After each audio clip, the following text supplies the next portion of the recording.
Hey, everybody. My name is Ellie, and I want to welcome you to the podcast, the show that takes us on the narrative journey through stories. Today, we'll be talking with Pamela Henning. Pamela, who is a talented entrepreneurial woman, she's played a central role in many businesses and is successful in various businesses. To name a few, she is the top 10 realtor for Keller Williams in New York. She owns an advertising company. She's a landlord for multiple properties. And yes, she is one of my mentors that we speak to on a regular basis daily. Let's welcome today our special guest, Pamela Henning. Hi, Pam. Hi, Ellie. How are you? I Thank am you good. so much. That was a great introduction. Thank you. I was wondering if you were talking about me. No. I was like, wait a minute. Oh, I know. I was like, oh, that is definitely you, Pam. Well, thank you so much. Thank you You for know, it's being with us. So happy. and it's been like I don't know how many years we know each other, but we know each other quite a few years, and we've been through a lot of things together. A You know, lot. yeah. So this is fun. This is going to be a lot of fun. Just to shoot away. Yes. Like I said, you were my mentor. You guys go way, way back. You guys go way back, huh? Yes. All right, before we even get started, tell me a story about Ellie that nobody knows. Go for it. Oh. What in clean or not? Wait. Well, that's pretty funny. A story that nobody knows about Ellie. Or a funny story that well, let's see. We had a lot of crazy things Oh, I'll happen. tell a funny story. Ellie has a great appetite. She could eat anybody under the table. Well, we Wait, we you got to went be careful with this. oh yeah, yeah. We went to Bethlehem, Pennsylvania, where it was Christmas time, and it was really beautiful. I mean, if nobody has ever been there, they must make it a must to go once to see Christmas there because it is so special and it's like amazing there. So we go there. We had a wonderful day, and we go to this beautiful restaurant, and we had a big dinner, big dinner. Then afterwards, she ordered a meal for a friend to bring home because they really do like this eggplant dish. So she said, "I'm going to bring it back for tomorrow for him." Oh, okay, great. Then she brings it up to her room. We go down to the bar, and we're hanging out, laughing, having drinks. And then the next morning, I'm calling Ellie, and I said, "Hey, how you doing? It's time to leave." She goes, "Yeah, it is time to leave, isn't it?" I said, "Well, what about the Sean's dinner?" "Oh, well, in the middle of the night, I got really hungry, and so I said, I heated it up." I said, "Well, how did you heat it up?" He says, "I had a hair blower." "You had a hair What? blower?" She she used a hair blower to heat up eggplant rollatini. I've never Oh, seen that before. But I ate it and it was delicious. And my daughter had to watch me do that. My daughter was, "Ma, they do this in school. They do this in school. What you doing right now?" I'm like, "What are you talking about?" But it was really good. I ate it. Sean never got the eggplant. Hair rollatini, poor guy. Oh, he was used to it. Yeah. So, anyway, that was the fun time. Yeah. Yep. So, Pam, just a little bit about yourself. Of course, this is about the journey. We're going to speak about your journey and how you got from A, say, to Z. If you could please share a little bit about your experience in your life on the business side, how you started your first, say, business. I mean, you and I've discussed this plenty of times, but leave no stone unturned. yeah, yeah. I mean, we've talked about a lot of things, and that's what this is all about, story time. We're just going to tell narrative stories about things that hopefully people can connect with and see, like, okay, I've been there, I've done that, and this is where I want to be now. That woman can do it, I can do it. So it's a loaded question, Pam. So did you want to just start out a little bit about? Okay, I'll start a little bit. Well, originally from New York City. I grew up in New York City, loved it, and I went. I always worked because I always liked to work. I didn't do babysitting work. I always worked. I worked in the supermarket through before I had working papers. And I wound up being a manager in a supermarket through high school and college. And then after I went to Queens College, and then after I went to Queens College, I wound up studying to be a court stenographer. Oh, And wow. yeah, a real switch in roles. And I realized that I hated it, truly hated it. Every time I would go to my little machine and I would say, oh my God, this, I can't do this. I can't do this. It didn't matter for me, the money or anything. And I had a friend who lived upstate New York. And I said, I need to just go away, just clear my head and rethink what I want to do with myself. So I wound up coming up to Sullivan County. And my friends in the city all said, oh God, you won't even last a month there. So don't bet me because I will do whatever I can to win. And I And that wound she up, does. yeah, I wound up working at a hotel. And it was really a challenge because when I came up, it was Labor Day weekend. And I didn't really realize how Sullivan County gets. But what happens is after Labor Day weekend, everything dies. It gets quiet. So it was really exciting. My first day there, I'm a hostess in the dining room. And so I go to the dining room and I was there for so many hours because people are checking in. And long story short, I get back to my room. This is my first day. I get back because I'm living on grounds. My first day there, I wound up getting robbed. They robbed me. So What? I said, oh man. I said, okay, whatever it is, let me go back to work. I go back to work. I check people in for the dining room. And I survived, and I said, okay, a couple of weeks go by and it's dead. Everything's quiet.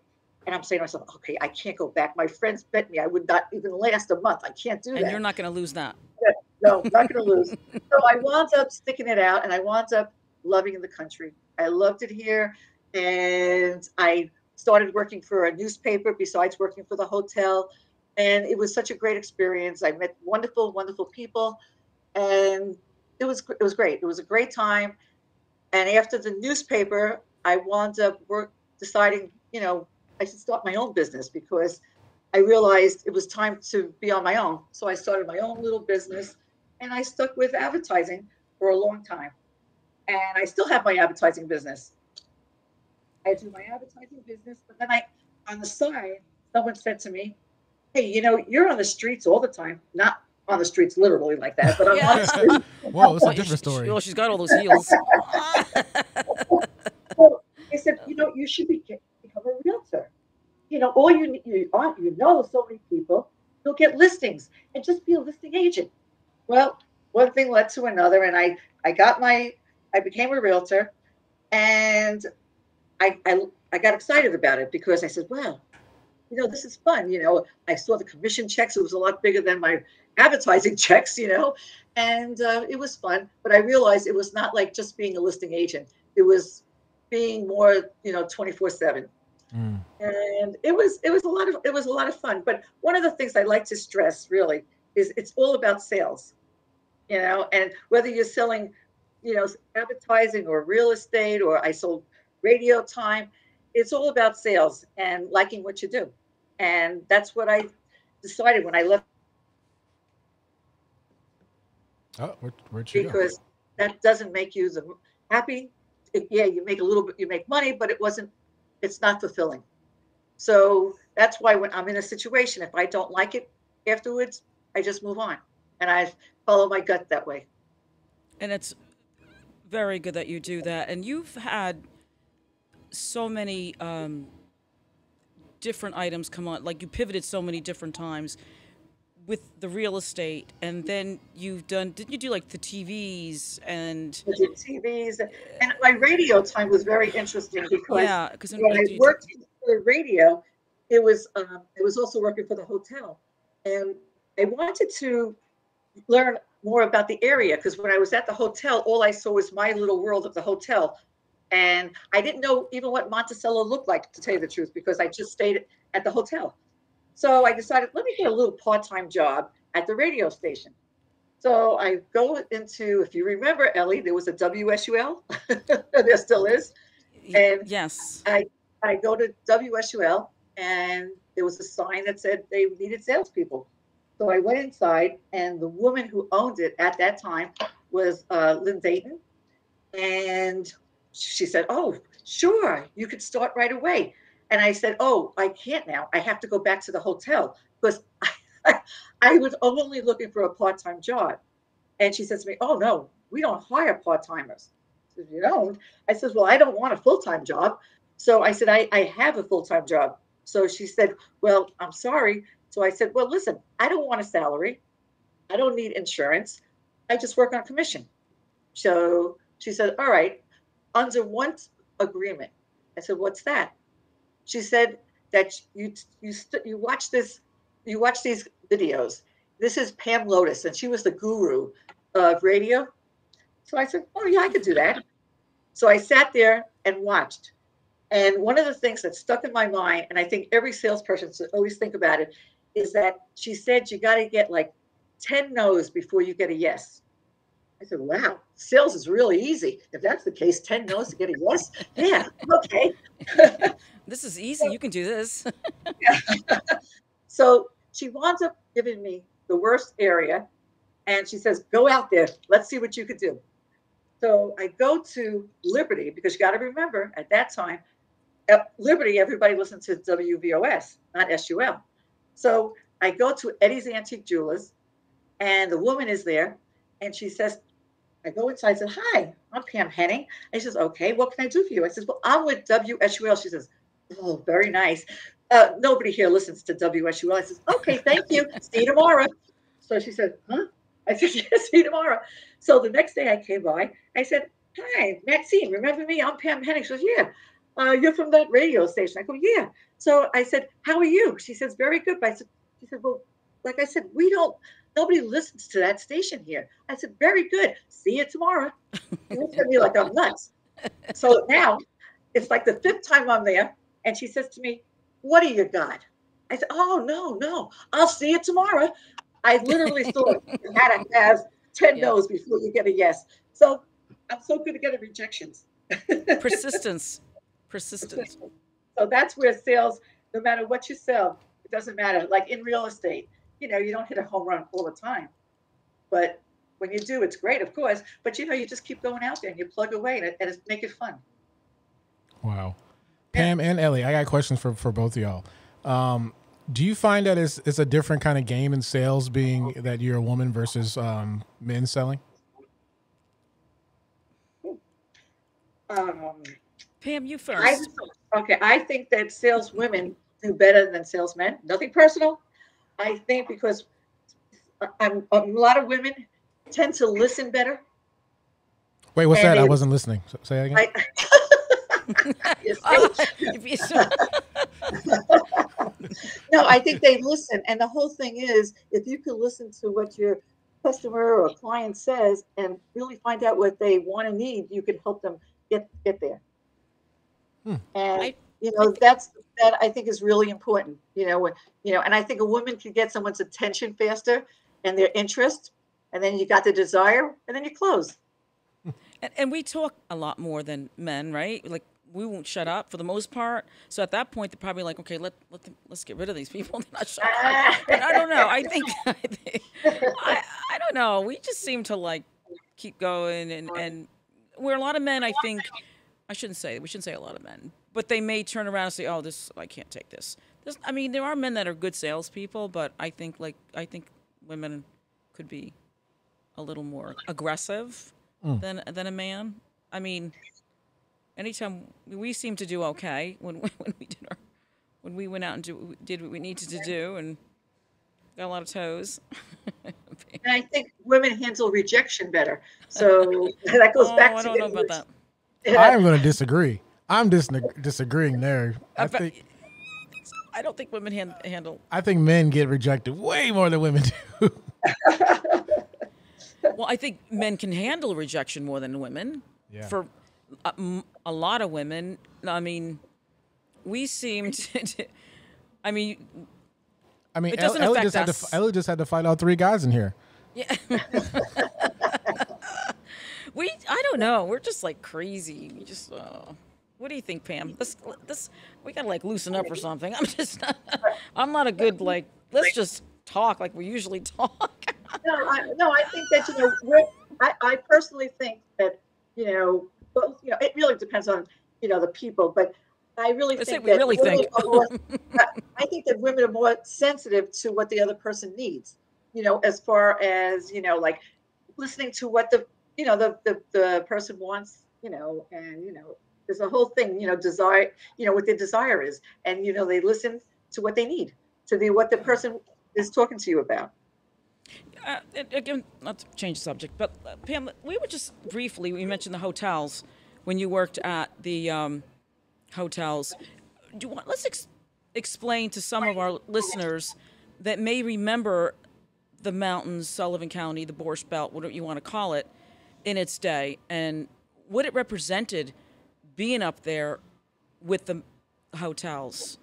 Do you want to like shed some light on that? I know you said you worked there, but it wasn't just a hotel. There's a lot of history that goes along with that I know some of our listeners will remember.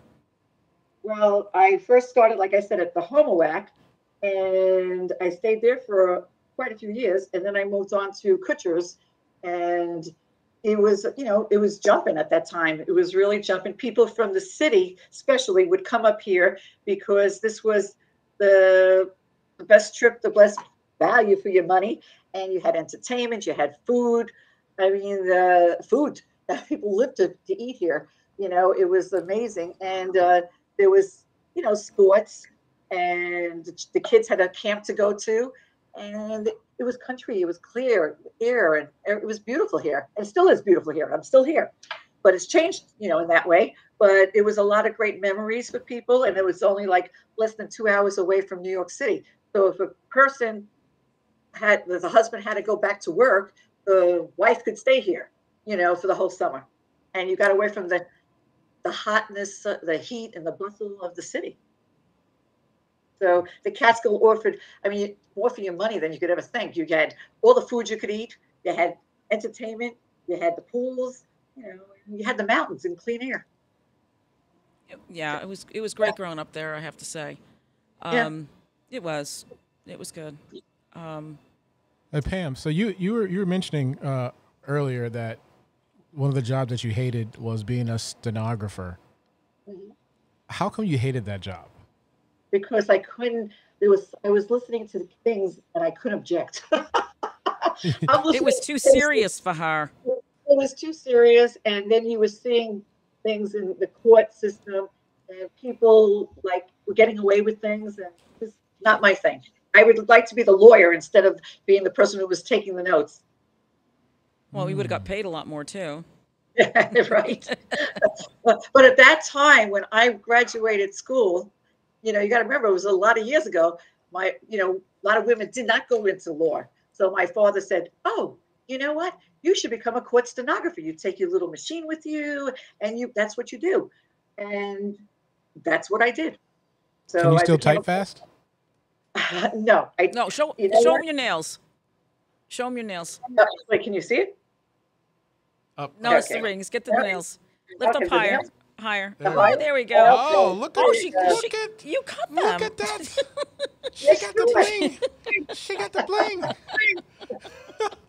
She cut them down. Oh, yeah. In case I ever want to go back to court stenography. So she's not typing anywhere. She's not typing nothing right now. The only thing she's typing is the deposits in the bank. No. I you know what? When I quit that job, I said, I'll never do something again for money, only something that I really enjoy and that I have fun with doing, and I can make a difference. And that's what my whole philosophy, was, because I didn't enjoy it at all. So that's where I wound up coming to Sullivan County. That's what happened. And Sullivan County was like my savior for peace of mind. Gotcha. And another business that I think was a great business that you were doing were placemats. I still do it. And you still do that. And do you want to explain a little bit about the placemat business? But we don't want to say too much in case I want to do that here. I don't want to. we don't want Phil taking our thought. Okay. All right. I was working for the radio stations up here, and I was bringing in some huge accounts.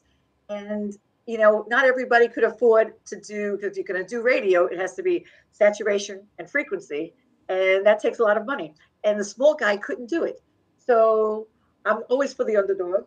And I decided that let me do placemats, and placemats are simple and easy, and they work. So I started that, oh God, years ago, in between everything else I do. And I felt good that, at the end of the day, because there would be people that would say to me with radio time, oh, you know what, I could only afford to do one spot a day. I'm like, honey, you know what, just take your wife out to dinner. You'll do better that way than doing one spot a day, because you're wasting your money. As we all know, it's saturation of frequency. Yeah. So that's when I figured, let the small guy, like the small guy who has his little garage who just started, and he had no way to compete with the big guy. But in the placemat business, you do, because people sit there and they read it. I see people literally pick them up and sit there and read it, and they cut the name out. So I loved that I was getting the results, and I was helping the little guy become successful.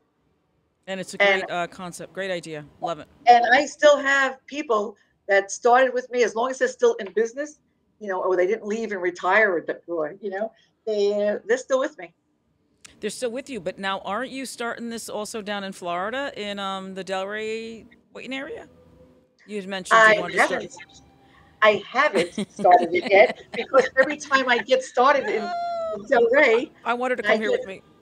Yeah, I get sidetracked because I move. So, yeah. Anyway, but you know what? I enjoy it, because I like to see the results, and to see a small guy become like a big guy. It's a wonderful thing, and it feels good. It works. Mm-hmm. Now, what real estate? What could you tell? Some advice to the new realtors that are going into real estate now. Is that a loaded question for you? I mean, you and I speak a lot about what's going on in the real estate world. Okay. I think real estate is great, because you're really helping, find somebody what they need. And I always believe that you really got to listen to what your buyer wants, and not because it's a higher, commission. Like, there's so many times that I have, when I started working for somebody, she would get so mad at me. She goes, Pam, you didn't even look to see what percentage they were paying you. I said, mm-hmm. That's not the reason why I was selling them the house. I was selling them the house because it fit them. It was perfect. Whether it was a foreclosure or they were paying me 1%, it didn't matter, as long as I made them happy. And that was always been my philosophy. And, it worked for me. So you just wanted to get them over the finish line, which is mm-hmm. the most important with real estate. Well, you work for your client. Yeah. You do what they want. I've worked with you. You just do. You let them say what they want to say. You do not feed any words into them, because some realtors are different. You just say, you tell me what you want to do. You tell me. And I mean, there was times when you and I were working together. I'm like, oh, I don't know, Pam. So I was like, well, whenever you're ready, just let me know. Let me know. Yep. Let me know. You never ever were forceful. You were just very at ease. You were a pleasure to work with. I sold your house. That's right. Yeah. I mean, that's how I got out of New York. Okay. Now I'm in Florida. Yeah. And I can still remember that too. It was COVID. It was COVID when that was going on. Oh, yeah. And that was an extremely hard time. But but sales was super up, because everybody wanted to leave the city to be in the country, to get away from the crowds. So it really was a perfect opportunity. And we're only an hour and a half, 2 hours from the city. So, and everything became Zoom. So people didn't need to be in their office anymore if they had to be. So it worked out perfect. And you couldn't even show houses. I remember when we first listed my house, it was like, I can remember saying, okay, so Pam, how are we going to get the people in the house? We're not allowed to bring them in the house because of COVID. And wait, who was there? Como? Who was listening to us? I didn't care who came in my house. I'm like, I don't give a shit who's in the house. Just let the fuck out, bro. Yeah, so I mean, I remember I didn't care. I said, just Yeah. bring them in. I mean, it was the most craziest time. And I remember you saying, "Oh, I can't even go in with you to show the house." I'm like, well, whatever. I mean, whoever heard such a thing? That, It was do a you know crazy, Halloween? crazy time. There was so many people that I sold houses to that I never physically was face to face with, and Yeah. that's very hard for me because I'm a people, eyeball to eyeball person, and it was so hard. But I got used to it. I never went to a closing. It was weird, very I can weird. remember talking to you out the window. Do you remember me sitting? I was on the second floor window. I was afraid to come near you because you were out so much. I figured you had COVID. I figured you still had COVID. Knock on wood. I Never said, had she's it got to touch have that normal people. virus. She's around everybody. I know. I know. It was the weirdest thing. I never was. I remember having a closing, and it looked like it was a drug deal going on because Yeah. the two lawyers were in their cars, and then money Yeah. was being transferred. It was like, oh my god! It was a But it was a definitely crazy challenging. time. Yeah, it was. Oh, you see, like Florida opens up a lot earlier than New York. And even to this day, there are still some places that you still have to wear your mask and do things like that. I heard that actually. I heard that on Yeah. May 1st they're lifting the pandemic will be over. And when someone said that to me, I'm like, pandemic? What pandemic? Well, I didn't know New York was still in a pandemic. I'm like, are Yeah. you kidding me? And Yeah. yeah, Josie said it too. She goes to work every day. She still has to wear the mask. And I was shocked when I heard that. I'm like, oh my God. I couldn't imagine living like that still. I know. I mean, Pam- even to go to the pharmacies. Yeah. Pam, I got a question for you. And you look like someone who doesn't sugarcoat stuff, No, she know. right? All right. How in this time where every house in the market is grossly overpriced, how do you actually sell a house to someone? I'm not saying you in general, but how does someone interested in selling houses, how do you sell a house when everything is overpriced?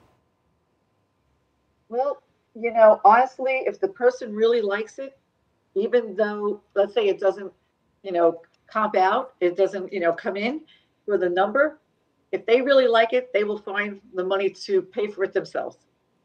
And, but in New York, I'm telling you, it's a little different right now. The market has changed a little bit. So it's not like Florida. I know you're in Florida because I go to Florida too, but Mm-hmm. it has changed, and the numbers are going down. The houses are on the market longer, and people are afraid to list. So there's a shortage of listing houses now.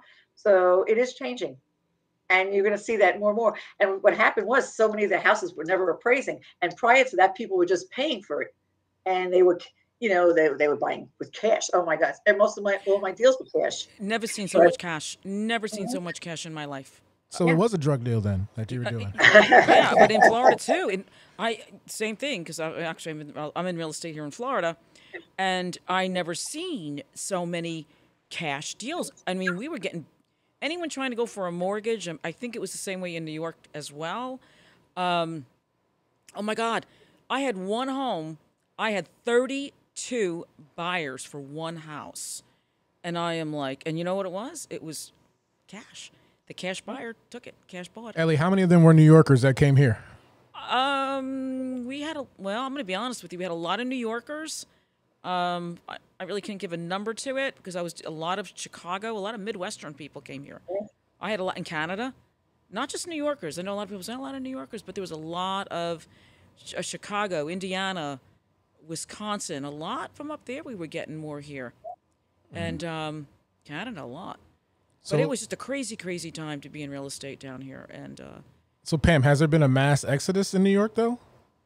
There's been a lot, but we still have people who will never leave New York. But there's been a lot of people who I personally know who I've sold their houses that they left and they don't want to come back. New York has changed a lot. The New York City has changed. I'm from New York City, and I don't want to go to New York City. I hate to say that, but it's changed a lot. yeah, And I used to be on the subway. Me and my sister would go to the dentist by ourselves. And if I think of letting a child and two little kids go on the subway by themselves, what kind of mother are you? But it wasn't that way years ago, and it's changed. So that's sad. And I'm not bad mouthing New York in that way, but it's not like it's changed. And so that's why I look at Florida. I mean, it's grown like crazy from New Yorkers. it has. But There was a mad like there was an a mad exorcism out of New York City to upstate New York because That it was, was like crazy when I was there. I mean, mhm. that's why I sold my house to. From they were from New York City contractors, but they were just people and they were Oh paying yeah, top dollar. They didn't care because the prices up where we lived, where we was a lot cheaper than New York City prices for the homes that we were selling up there, right. right?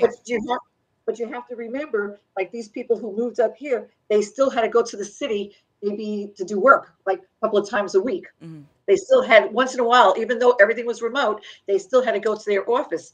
And nowadays with Zoom and everything else, you don't have to go. Maybe you go once a month. So that's a big difference. Before that, everybody had to go to work. They had to go to New York once in a while, but now you don't have to. So I seen, like, I mean, if you like New York, you like New York. You know, do you miss New York, Ellie? Uh, the truth, I do not miss New York. I do not miss New York. I miss my friends from New York. Mm-hmm. I don't miss the area, meaning I don't miss the cold. Huh. I don't miss. You have more of a social life here, and as you know, we love to go out. We love to do things, and you do too, Pam. And that's why you come down to Florida once a month. We like to do a lot, and for myself at this point in Sullivan County or New York, it just wasn't there anymore for me. Mhm. Not at all. But Right. I love where I'm at right now. It's great. Great world. Good. Yep, it's beautiful. I do miss the towing, Huh? or should we not say that? I miss the excitement of it. I could Hmm. say I miss because every day there was a different story, something new coming on, something different. Always a battle. So I might Right. miss that part of it, working in that, but otherwise no. I want to ask both You of know, y'all a question here. What do you think the biggest challenge as, like, you can say, an entrepreneur? I mean, Pam, you've done many jobs, and you too, Ellie. What do you think the biggest challenge is from traditional 9 to 5 jobs? I'm gonna say you don't you don't shut down with a 9 to 5 job, and maybe I shouldn't say maybe some don't shut down, but when you own your own business or you're growing your business, you don't shut down. You just keep going. It's a grind, not a bad one. It's a challenge, but you just keep going. You don't think of anything else but your work, and it's fulfilling. I think it's a challenge. It's I don't know. I don't think I could ever work a 9 to 5 job. I wouldn't know what a 9 to 5 job was.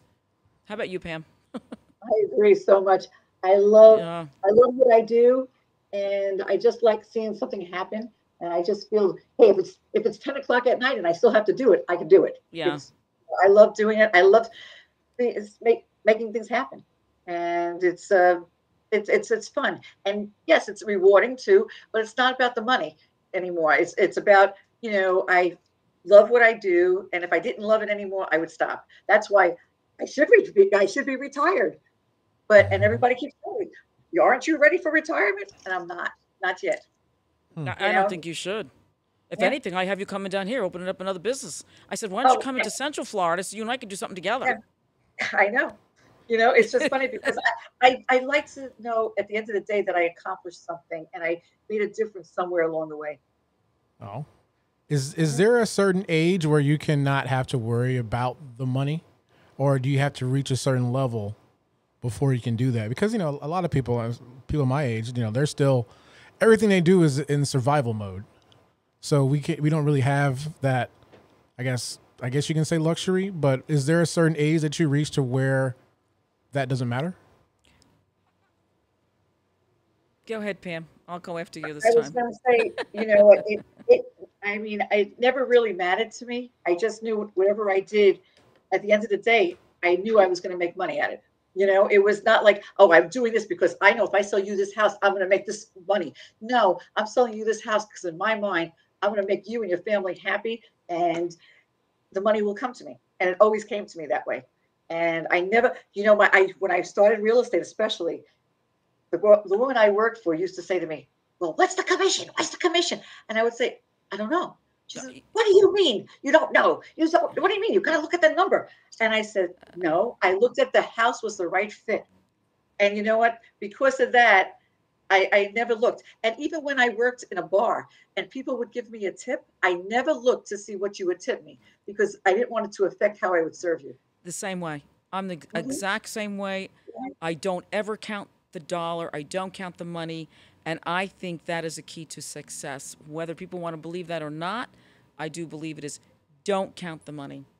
I know some people say, I don't know any, like I'm in real estate. I show homes. I don't know with a commission.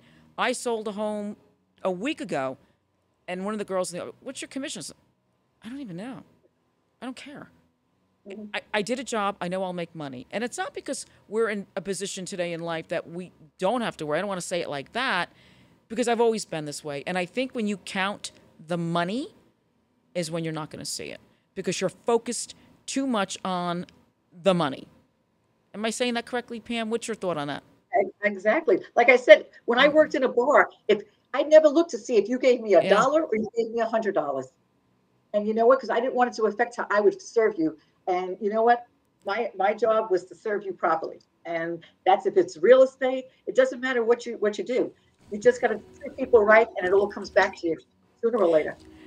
Right. And as far like age, no, I don't think there's any age that you should say, I'm at this age and I should be making X amount of dollars or I should have made that X amount of dollars. It comes to you. If it comes to you, it comes to you. I don't think there's really an age to that. You just have to.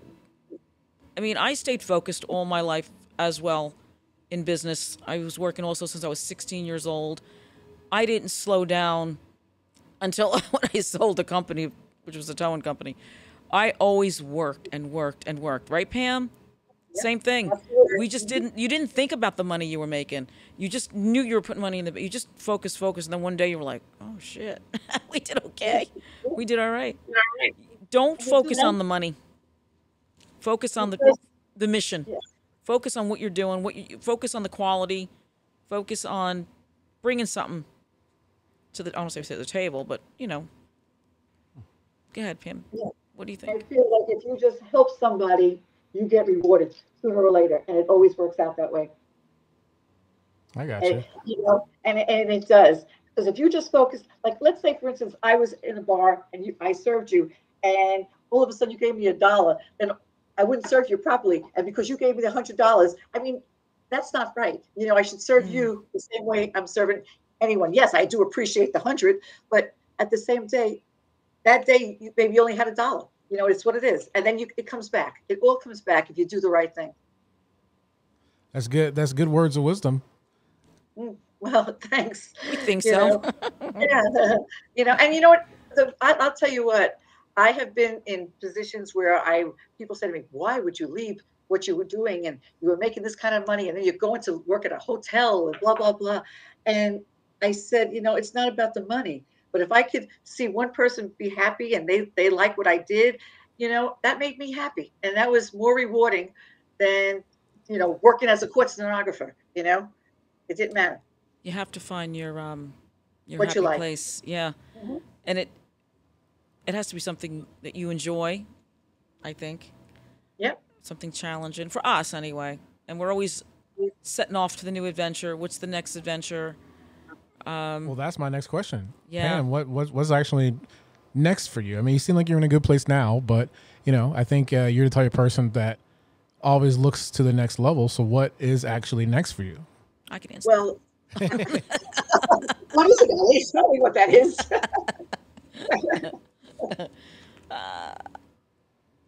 Are you going to tell me? No. Okay. Surprise me. Okay. You know what? I'm in New York, and I still love New York. Well, not New York City, but I love where I am. And so I'm not ready to give up here.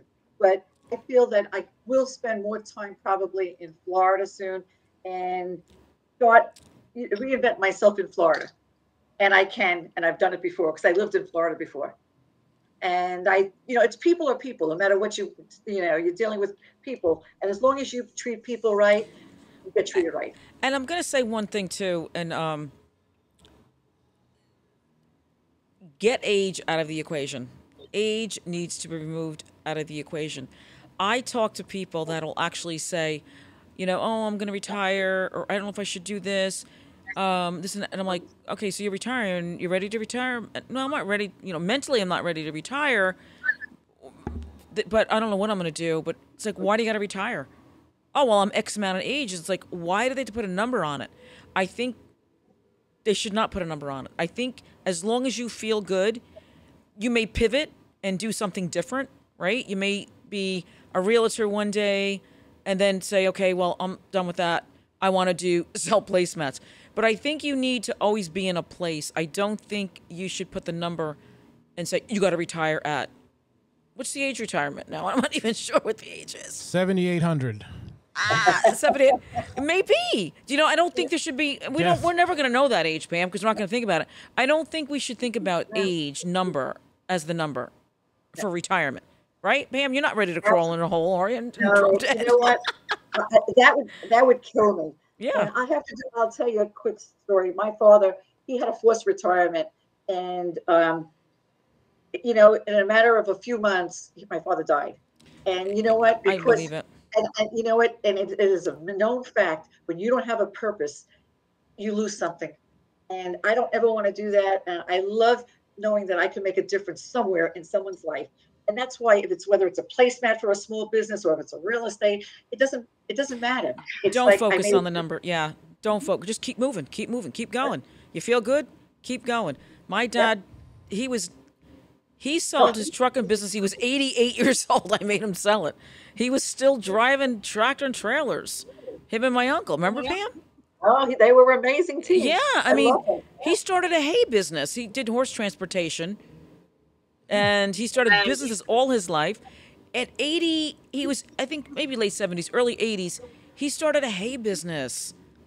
Who would believe? And he was like 87 to 88. And I'm like, people are looking at you guys driving that truck. You're scaring the hell out of them on the highway. You had to see him whip those big trucks around. He would make U-turns to get into Tilly's. Yes. But I mean, that man, perfect, they didn't think about the number. They just worked. There wasn't a number put to, I mean, come on. Starting a hay business in your late 70s? And it wasn't because of financing. It was just because they didn't know. They didn't want to stop working. And he lived till 90, 93, 94. That's noble. That's how I feel. I want to do, too. It's like, and it's not about the money. It's about having a purpose and getting up and saying, hey, I did something good. The big word, a purpose. You have to have a purpose. So my last question for you, Pam, I'm going to touch off of what you just said. When do you know you found your purpose? When I see you smile and say, thank you very much. Okay. Ellie, you feel the same way? When do you know you found your purpose? I feel the same way, but when you see people around you happy of what you're doing and saying, okay, this is cool, this is good, and you're making people feel good in a way, like encourage them and to be inspiration to somebody, that to me is like, okay, well, that's the purpose. And I always say, you can't help everybody, but if you help one person, it means a lot. Can't help all. A big difference. Yep. Yeah. Just making a difference in one person's life at a time. Mm-hmm. Ellie, so I asked Pam a question about you. Now it's your turn. Tell everybody a story about Pam that nobody knows. She's like, I don't think she knows any. Tell a story for our listeners that they may not know about Pam. Oh my gosh. I don't know. Pam is like an open book. I think everybody knows Pam. Okay. Well, Pam, tell us a story that people may not know about you. Well, she's a big-hearted woman.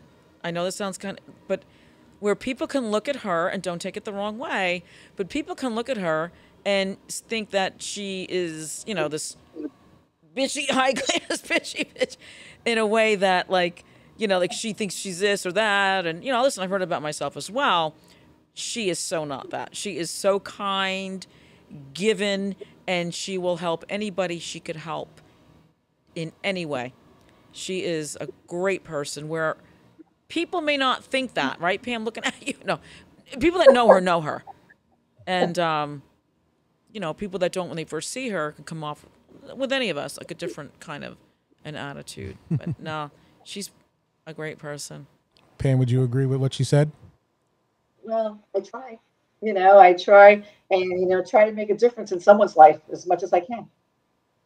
And not everybody's going to receive it, but the ones that do, like I'm a landlord and I deal with a lot of different people, and some of them abuse me and some of them appreciate me.